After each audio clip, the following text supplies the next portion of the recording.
I'm going to go over the steps on how to install a Pfister Pasadena touch-free kitchen faucet. And this is fantastic because you don't have to worry about the spread of germs by everybody touching the same handle. And what's nice about this is it only turns on and off when you move your hand within 4 inches of the faucet. So when you're walking by, it's not accidentally going to be going on and off. So I'm going to cover the steps on how to put it in. So when you open your box, this is what you're going to get, and it comes with batteries. And also, the supply lines are included that you're going to set up to the mixer. So this faucet will fit into a sink if it has 1 hole, 2 holes, or 3 holes, and it has a plate to cover the extra holes. And then it also comes with a soap dispenser for a 4th hole if you have a 4th hole. So the first step, you're going to remove this small plastic nut on the bottom of this threaded rod on the main body of the faucet. And then what you're going to do is you're going to pull out the hose for the spout. Now because I have 3 holes that I'm going to be covering, this is a deck plate that we're going to be putting on this. It has a rubber gasket to prevent any water from coming out. And so we're going to set this in place. And then we're just going to feed the hose and these wires down through this. And just be careful that you don't catch the wires if you have a sharp edge on these holes.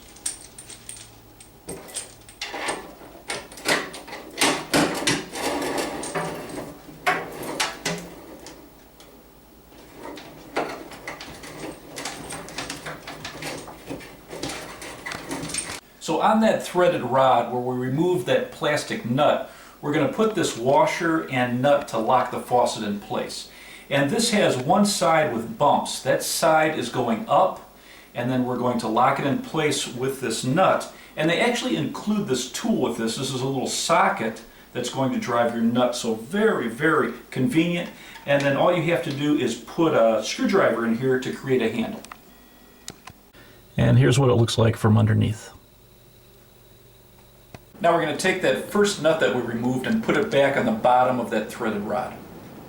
Now we're going to connect our control box, and this allows you to fine-tune the temperature when it's in the sensor mode, and you can adjust this and change this as often as you like, but the main thing is you can lock it into the ideal temperature when you're doing dishes and you can forget about it. On the top of this you have 3 ports that are numbered 1, 2, and 3. And then the 3 hoses connected to the main body of the faucet are also numbered, and so we're just going to connect those.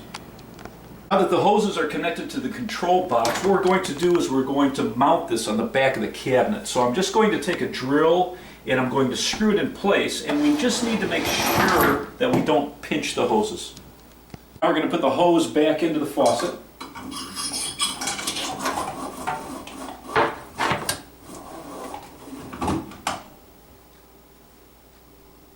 We're going to slide this clip that they include onto the hose, and then we're going to take this hose and connect it to the bottom of the control box.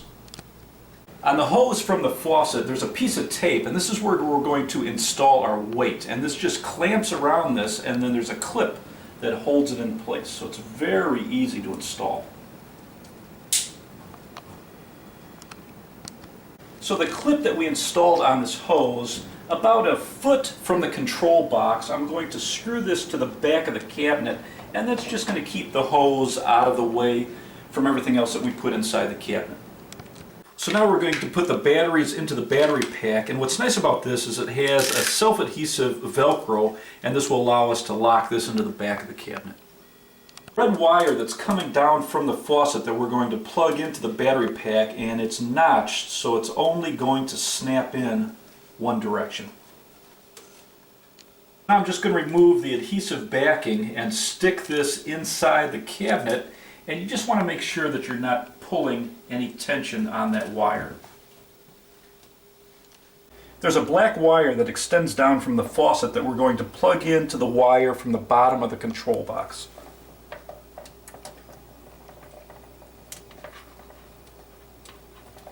So now we're going to connect our supply lines, and these supply lines come with the faucet. We're going to connect these to the valves. The side for hot is marked with a piece of red tape, and the side for cold is marked with blue. These are standard 3/8 compression fittings, so most valves are going to be 3/8 compression. But if you have a different size valve, then you're either going to need to get an adapter or change your shutoff valve. And one of the best tools for tightening down that nut is just an adjustable wrench.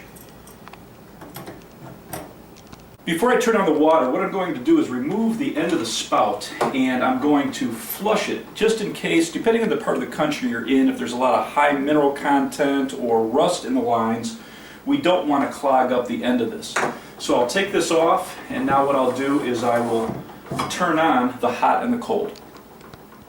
So now I'm going to turn on the water, and I'm going to turn it on hot and cold and just flush it for about 15 seconds on each side. I put the spout back on, and now we'll test the sensor. And you just need to move your hand within 4 inches of the faucet, and it turns on and off. So just an excellent design. And then,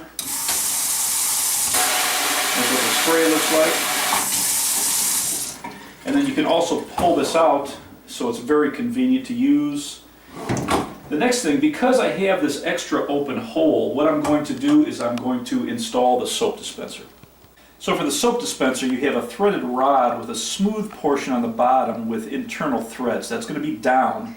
The top is going to be screwed into this, and then we have a washer with a rubber gasket on the bottom that we're going to slide under this to lock it in place. And then it just goes into an open hole like that. So the soap dispenser has a tube that you connect to it, and one side has a notch. That notch side is going to go down. You just slide the tube in place, and we'll just feed it in from the top. So now we're just going to take this nut from underneath and lock that in place, and then we'll connect our bottle. So just a great faucet by Pfister. That sensor limits the transfer of germs, and it really keeps the body clean. And what I love about the sensor is you can walk by, you can work on your countertops and move this without activating it, and then you can always override the sensor by just using the handle.